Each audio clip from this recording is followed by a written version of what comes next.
लोकसभा चुनाव में यूपी की सभी 80 लोकसभा सीटों पर समाजवादी पार्टी भाजपा से सीधे मुकाबले को भी तैयार है। इंडिया गठबंधन में शामिल समाजवादी पार्टी लोकसभा चुनाव में बीजेपी को कड़ी टक्कर देने की तैयारी में है। इसके संकेत इटावा में हुए एक कार्यक्रम के दौरान उस समय सामने आए जब कार्यक्रम में भाग लेने समाजवादी पार्टी के राष्ट्रीय प्रमुख महासचिव प्रोफेसर रामगोपाल यादव और राष्ट्रीय महासचिव शिवपाल यादव पहुंचे। इस दौरान सपा के वरिष्ठ नेताओं ने बीजेपी सरकार को निशाने पर लेते हुए जमकर हमला बोला। चौधरी चरण सिंह जयंती पर आयोजित कार्यक्रम में इटावा पहुंचे समाजवादी पार्टी के प्रमुख राष्ट्रीय महासचिव प्रोफेसर रामगोपाल यादव और राष्ट्रीय महासचिव शिवपाल यादव ने भाजपा सरकार पर जमकर निशाना साधा। कार्यक्रम में प्रोफेसर रामगोपाल यादव ने मौजूद जनता को आगाह किया कि जिस आजाद भारत में आपने जन्म लिया वह अब बदल चुका है। यहाँ पिछले एक हफ्ते से जो व्यवस्था बदली है उसने पूरी व्यवस्था चौपट कर दी है। अब यह विक्टोरियन व्यवस्था बन गई है। वरिष्ठ सपा नेता ने कहा, जब 80 करोड़ लोगों को मुफ्त में खाना खिलाया जाएगा तो देश तो दिवालिया होगा ही। कार्यक्रम को संबोधित करते हुए उन्होंने क्या कहा, आइए पहले उसे सुन लेते हैं। बच के निकल पाता, तो इसलिए हम आपसे कह रहे हैं कि जिस आजाद हिंदुस्तान में आप लोगों ने जन्म लिया वो स्थिति अब नहीं है। स्थिति बदल चुकी है और पिछले एक सप्ताह में जितनी बदली है उसने लोकतंत्र व्यवस्था को डिक्टेटोरियल व्यवस्था में बदल दिया। इसलिए बहुत ही सावधान रहने की जरूरत है और वक्त आने पर स्ट्राइक करने की जरूरत है।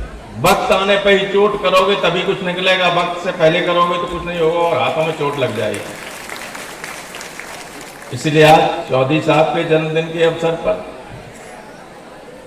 आपको अंदर से कुछ न कुछ सोचना पड़ेगा। किसान, इस देश किसान की वजह से ही बची हुई स्थिति देश की। अर्थव्यवस्था तो पूरी तरह से चौपट हो गई। ये सरकार कोई भी ऐसा काम नहीं कर रही है जिससे कोई प्रोडक्शन हो किसी तरह का। जो एक्सपेंडिचर है वो नॉन प्रोडक्टिव एक्सपेंडिचर है। सारा बजट जब 80 करोड़ लोगों को खाने के लिए उधार विदेश से लेके 80 करोड़ लोगों को वोट के लिए केवल खाना खिलाते रहेंगे, उसका रिजल्ट कुछ नहीं आएगा तो दिवालिया तो हो ही जाएगा देश, आज नहीं तो कल।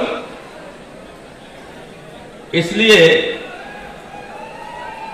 किसान दिवस पर किसान जो अर्थव्यवस्था की रीढ़ है इस देश की, अगर वही बचा रहे तब भी देश सुरक्षित रह सकता है। वरना जिन लोगों के हाथ में सत्ता है उन किसानों की परवाह कर रहे हैं, वो 2-4 उद्योगपतियों की परवाह कर रहे हैं। हमारे सब व्यापारी ईडी के तहत जेल जा सकते हैं और ईडी तो आ गई जीएसटी में। अगर गांव का कोई व्यापारी, छोटा सा दुकानदार है, उसको भी आप जानते हैं जीएसटी का फॉर्म भरना पड़ता है। उसमें गलती हो गई, उसके बगल वाला खिलाफ है उसके, तो शिकायत कर देगा जीएसटी में चोरी हो गई। ईडी जब चाहे तब गिरफ्तार कर ले जाए। बहुत स्थिति खराब। जो जितना जानकार होगा उसको उतना ही डर लगेगा कि क्या कहें क्या न कहें, लेकिन सुरक्षित रहिएगा और अपनी ऊर्जा को बचाए रखिएगा। जब ऊर्जा के प्रयोग की जरूरत हो, 24 में जरूरत होगी तब उसका प्रयोग कीजिए। बता दें, इटावा जनपद के सिफई बने हैबरा डिग्री कॉलेज में पूर्व प्रधानमंत्री चौधरी चरण सिंह की जयंती पर कार्यक्रम आयोजित किया गया था। कार्यक्रम के दौरान ही सपा नेताओं ने भाजपा सरकार को निशाने पर लिया। इस दौरान समाजवादी के राष्ट्रीय महासचिव शिवपाल यादव ने कन्नौज के सांसद सुब्रत पाठक के बयान पर भी कड़ी प्रतिक्रिया दी। दरअसल सांसद सुब्रत पाठक ने कहा था कि जिन लोगों ने राम सेवकों पर गोलियां चलाने का काम किया था उन लोगों को राम मंदिर के उद्घाटन में न बुलाया जाए। इस पर शिवपाल यादव ने क्या कहा, आइए उसे भी सुन लेते हैं। देखिए, गरीबों की जमीन पर कब्जा करने वाले और लेखपालों को पीटने वाले अगर इस तरीके का बयान देंगे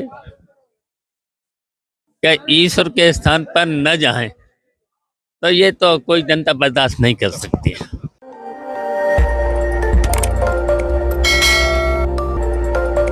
खबर आपकी, नजर हमारी।